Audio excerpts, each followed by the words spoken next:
अन्नी देवानी murder mystery. अरबपति घर की लड़की हनीमून मनाने जाती है और लाश बनकर वापस आती है। आपने मर्डर मिस्ट्री और सस्पेंस वाली कई मूवीज़ और सीरीज़ देखी होंगी, लेकिन जिस घटना की कहानी आज मैं आपको बताने जा रही हूँ, आपने शायद इसके बारे में कुछ सोचा होगा और इसके सामने हर फिल्मी कहानी और सीरीज़ आपको बहुत छोटी लगेंगी। जितना सस्पेंस इस मर्डर मिस्ट्री में है, इतना सस्पेंस आपको किसी भी बॉलीवुड मूवी में नहीं मिलेगा। यह पूरा मामला एक अरबपति घराने का था। कई सारे सवाल अनसुलझे रह गए। हम बात कर रहे हैं 2010 में दुनिया भर में सुर्खियां बटोरने वाली अन्नी देवानी मर्डर केस की। आखिर अन्नी देवानी मर्डर मिस्ट्री क्या है? इस कहानी में कत्ल किसका होता है, कत्ल करने वाला कौन होता है, कत्ल क्यों होता है और क्यों कातिल को सजा होती है, और एक ड्रीम हनीमून ट्रिप कैसे एक सस्पेंस मर्डर मिस्ट्री में बदल जाती है। तो जानते हैं सब कुछ इस वीडियो में। आगे आपने इस चैनल को अभी तक सब्सक्राइब नहीं किया है तो पहले सब्सक्राइब कर दें। चलिए शुरू करते हैं। शायद आपने भी अब तक इतने परफेक्ट प्लानिंग से मर्डर नहीं देखा होगा, मर्डर की कोई दूसरी दास्तान नहीं सुनी होगी। तो दोस्तों, वैसे तो इस कहानी में एक के बाद एक नए किरदार आते जाते रहते हैं। तो इसमें जो मुख्य किरदार है वो है 28 साल की अन्नी देवानी और 32 साल की श्रेन देवानी। अन्नी देवानी का पूरा नाम अन्नी नीना हिंडूचा था। शादी के बाद ये देवानी परिवार की बहू बनने की वजह से इनका नाम अन्नी देवानी पड़ा। इनका जन्म 12 मार्च 1982 को हुआ था। अन्नी के पिता एक अरबपति स्वीडन के बिजनेसमैन में से गिने जाते हैं। अन्नी स्वीडन में ही पढ़ी बली और यहीं पे अपनी पढ़ाई पूरी करी थी। इन्होंने इनोवेटिव इंजीनियरिंग की डिग्री हासिल की थी और बाद में एक मल्टीनेशनल कंपनी में जॉब करने लगी थी। अब बात करते हैं हम श्रेन देवानी की। श्रेन देवानी के पिता का भी संबंध भारत से है, मगर वो भी भारत को छोड़कर ब्रिटेन में बस गए। ब्रिटेन में इन्होंने अपना बहुत बड़ा एम्पायर खड़ा किया और अरबपतियों की लिस्ट में शामिल हो गए। जब श्रेन बड़े हुए तो उन्होंने अपने फैमिली बिजनेस को बढ़ाना शुरू किया और इन्होंने काफ़ी तरक्की की। काम के सिलसिले में अन्नी का ब्रिटेन में आना जाना लगा रहता था और इसी बीच में इन्होंने एक कॉमन फ्रेंड के ज़रिए लंदन में श्रेन से मुलाकात की और कुछ समय तक दोनों दोस्त बनकर रहते हैं और धीरे धीरे इनकी दोस्ती प्यार में बदल गई। कुछ समय बाद अन्नी ने इस रिश्ते को अपने पिता विनोद हिंडूचा को बताया और दूसरी तरफ श्रेन देवानी ने भी अपने पिता से बात की। आपसी मेलजोल से ये दोनों परिवार एक हो गए। शादी फिक्स होते ही अन्नी स्वीडन छोड़कर यूके में सेटल हो गई और दोनों परिवार की सहमति से इन्होंने मई में एंगेजमेंट भी कर ली और एंगेजमेंट के बाद सब कुछ ठीक चल रहा था। लेकिन अचानक फिर इन दोनों के बीच रिश्ते बिगड़ गए और फिर बात शादी कैंसिल होने तक आ गई। लेकिन फिर रिश्ता टूटते टूटते बचा और फिर इनकी शादी हो गई। इनके पास बेतहाशा पैसा था, इसलिए दोनों परिवार ने मिलकर इस शादी को आलीशान बनाने का फैसला किया और पूरा परिवार शादी के लिए मुंबई में आ गया और मुंबई की मशहूर लेक पवई में इन दोनों ने 29 अक्टूबर 2010 को शादी कर ली। श्रेयन ने हनीमून जाने का प्लान बनाया। बिजनेस के सिलसिले में श्रेयन और अन्नी अक्सर साउथ अफ्रीका जाया करते थे और इन्हें साउथ अफ्रीका काफ़ी पसंद भी था और इसीलिए इन्होंने हनीमून में साउथ अफ्रीका जाने का फैसला किया।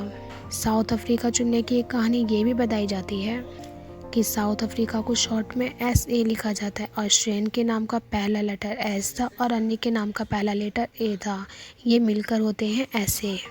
इसीलिए इन दोनों ने मिलकर हनीमून के लिए साउथ अफ्रीका चूज़ किया और 7 नवंबर 2010 को अन्नी और श्रेन देवानी हनीमून के लिए निकल पड़े।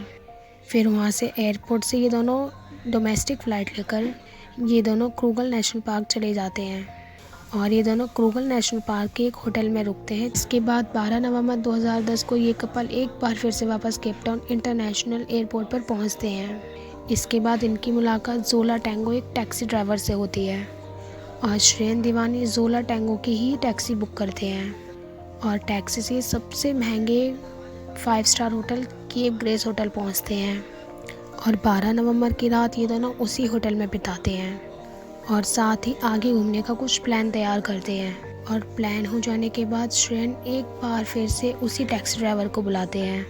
जब जोला टोंगो अपनी टैक्सी लेकर उस होटल पहुंचता है तब श्रेन देवानी ड्राइवर से कहता है यहाँ की सबसे मशहूर सुशी डिश कहाँ पर मिलती है?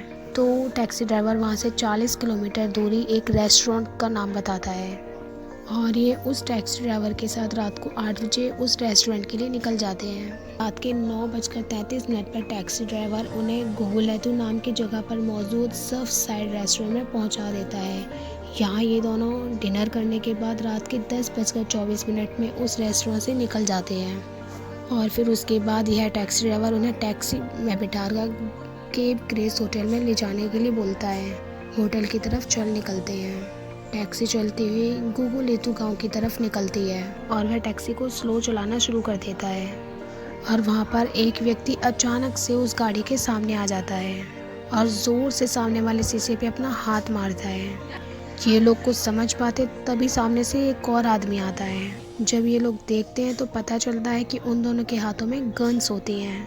उनमें से एक आदमी टैक्सी ड्राइवर को गाड़ी में से हटाकर उसे बाहर फेंक देता है और ड्राइविंग सीट खुद संभाल लेता है और दूसरा आदमी पीछे का दरवाज़ा खोलकर श्रेयन दीवानी और अन्य दीवानी के बीच में बैठ जाता है और इन दोनों पर बंदूक तान देता है और आगे बैठा हुआ आदमी गाड़ी को चलाने लगता है और जो पीछे बैठा हुआ आदमी होता है वह उनसे उनका पर्स, घड़ी सब कुछ छीन लेता है और लगभग 20 मिनट बाद एक जगह वह गाड़ी धीरे कर लेता है और श्रेयन को गाड़ी से बाहर फेंक देता है। अब गाड़ी में अकेली अन्य दीवानी बचती है।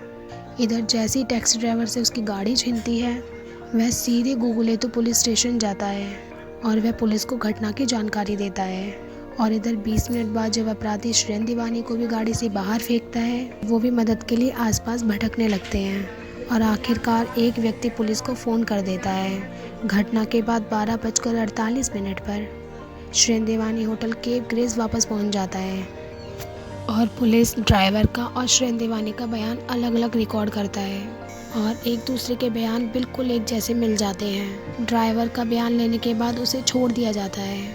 पहले ही बयान में पता चल चुका था कि श्रेयन दीवानी बहुत ही अमीर है और दूसरी तरफ उनकी पत्नी अन्य दीवानी जो अभी तक अपराधियों के कब्जे में थी वो भी एक अरबपति परिवार से थी। हाई प्रोफाइल होने की वजह से साउथ अफ्रीका पुलिस तुरंत उस पर एक्शन लेती है और अन्य दीवानी की खोज में लग जाती है और स्वीडन में मौजूद अन्य दीवानी के पेरेंट्स को भी इस खबर की पता चल जाती है और वह रात को ही साउथ अफ्रीका के लिए एयरपोर्ट पहुंच जाते हैं। घटना 13 नवंबर 2010 को रात के लगभग 11 बजे के आसपास हुई थी और अब तारीख बदलकर 14 नवंबर 2010 हो चुकी थी। पुलिस अन्य दीवानी की खोज में लगी हुई थी और फिर पुलिस को वही टैक्सी खड़ी होने की जानकारी मिलती है।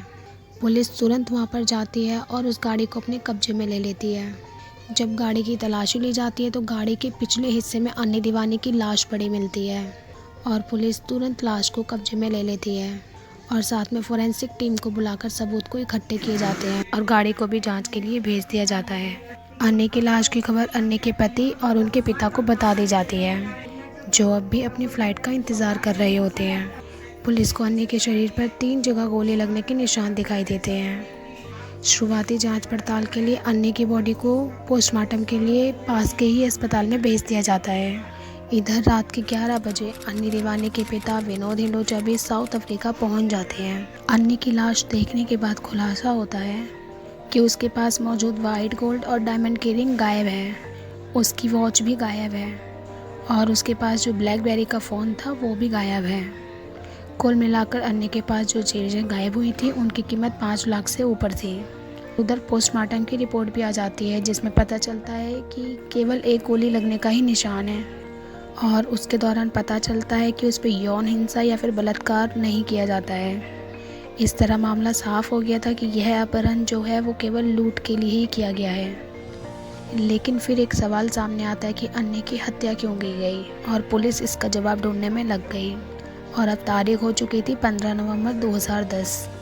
गाड़ी और लाश मिलने के बाद पुलिस पर भारी दबाव आ जाता है जल्द से जल्द अन्य दीवानी के कातिलों का पता लगाएं और फिर इस सिलसिले में पुलिस लगातार छापेमारी करना शुरू कर देती है लेकिन पुलिस को कोई भी सुराग हाथ नहीं लगता है। लेकिन फिर इसी बीच ध्यान आता है कि गाड़ी के ड्राइवर ने कहा था सबसे पहले गाड़ी के बाहर वाले शीशे पे हमला हुआ था, इसीलिए पुलिस तुरंत फॉरेंसिक टीम के पास पहुंचती है और आगे वाले शीशे से फिंगरप्रिंट निकालने की कोशिश की जाती है और किस्मत से पुलिस को वो फिंगरप्रिंट भी मिल जाते हैं। उस फिंगरप्रिंट को फॉरेंसिक लैब भेजा जाता है और पुलिस रिकॉर्ड से उस फिंगरप्रिंट की मैचिंग की जाती है और बहुत कोशिशों के बाद वो फिंगरप्रिंट मैच हो जाते हैं एक कैदी से, जिसका नाम होता है कॉलिलो मैगनी।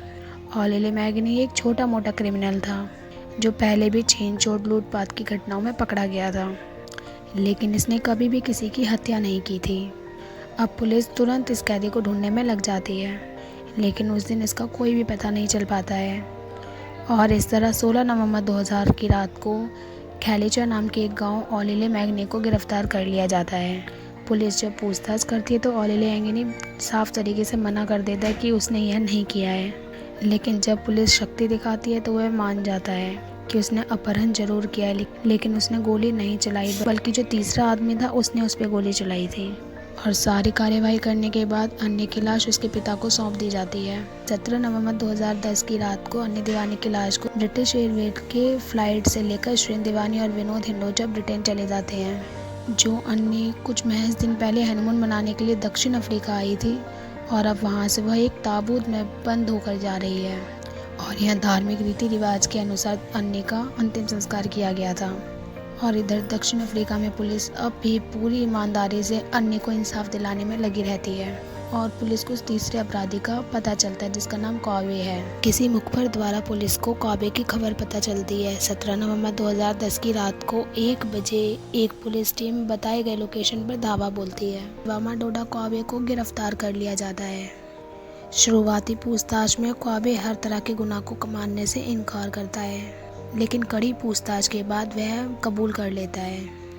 लेकिन वह कहता है कि मैं अपहरण और लूटपाट में शामिल जरूर था, लेकिन मैंने गोली नहीं चलाई थी। फिर जब पुलिस कॉबे से पूछती है कि यह सब तुमने क्यों किया, तो फिर यहाँ पर कॉबे मोंडे बोलोम्बो नाम के एक शख्स का नाम लेता है। वो कहता है कि इसने मुझे किसी से मिलवाया था। पुलिस इस केस को जितना सुलझाने की कोशिश कर रही थी, यह उतना ही उलझता जा रहा था। अब पुलिस उस मोंडे बोलोम्बो नाम के शख्स को ढूंढने में लग जाती है। पुलिस सबसे पहले अपने रिकॉर्ड में देखती है इस शख्स को, लेकिन पुलिस को कुछ भी हाथ नहीं लगता है। फिर पुलिस को पता चलता है कि वहीं किसी पास के होटल में वहीं रिसेप्शनिस्ट का काम करता है और पुलिस 18 नवंबर को वह जाती है और उसे गिरफ्तार कर लेती है। अब पुलिस यह सोचती है कि इसकी भूमिका इस केस में क्या है और फिर वैसे पूछती है कि तुमने शिवामे गुआवा को किससे मिलवाया था। और कोलंबो जिसका नाम लेता है, पुलिस को यह सुनकर झटका सा लगता है। तो दोस्तों, क्या बताया कोलंबो ने पुलिस को? क्या अपराधी पकड़े गए और क्या उन्हें सजा मिली? यह जानने के लिए देखें अन्य दीवानी मर्डर केस का दूसरा भाग। और हाँ, इस चैनल को सब्सक्राइब करना ना भूलें।